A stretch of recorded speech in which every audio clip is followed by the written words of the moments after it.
Hey, it's Clay, and this will be a video chart on ticker symbol RXMD. We will take a look at the 30-minute time frame.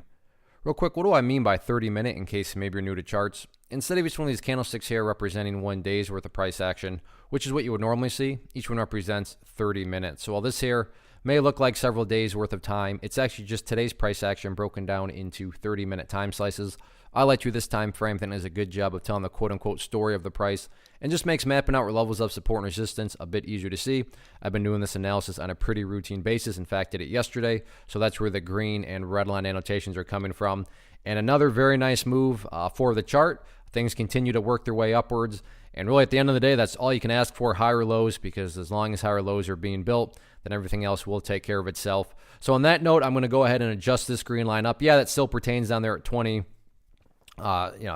cents, but I want to use this for more of a near-term level and what I would call the new ideal level of support. I mean, if you say, hey, Clay, what would make this chart look the absolute strongest going forward?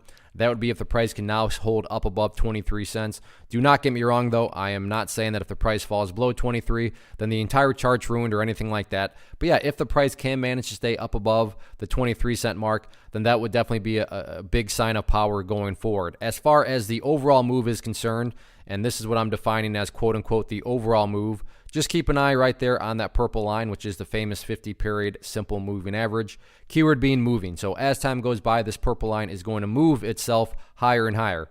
So a very basic yet highly effective way to gauge the strength, like I said, of the move, just watch the purple line. As long as the price stays above that line, as the line itself moves higher and higher, then the bulls are in full control of this current bounce that is underway. And as you can see right now, the price isn't even close to testing that purple line. So in other words, the trend is quite a bit in the bulls' favor as the chart currently stands. Now, as far as levels of resistance are concerned, surprise, surprise, the power of charts. Talked about that level up there at 25 cents yesterday.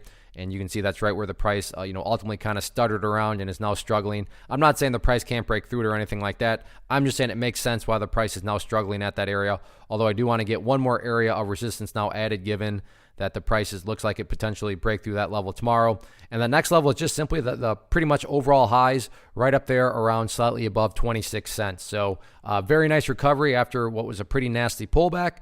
But since then, the price has just been building those higher lows. And like I said at the beginning of the video, that's what it's all about. Build those higher bases and just let the chart take care of itself. One of the biggest questions I get is, hey, Clay, how do you find the stocks that you trade? So what I've done is put together a free resource guide where I talk about the tools that I use to locate stocks that I find interesting and think may have potential. So if that sounds like something that could add value to you as a trader, then click on the image that is up on the screen right now, and I will email you the guide. The guide itself is very short and to the point, and best part, it's completely free.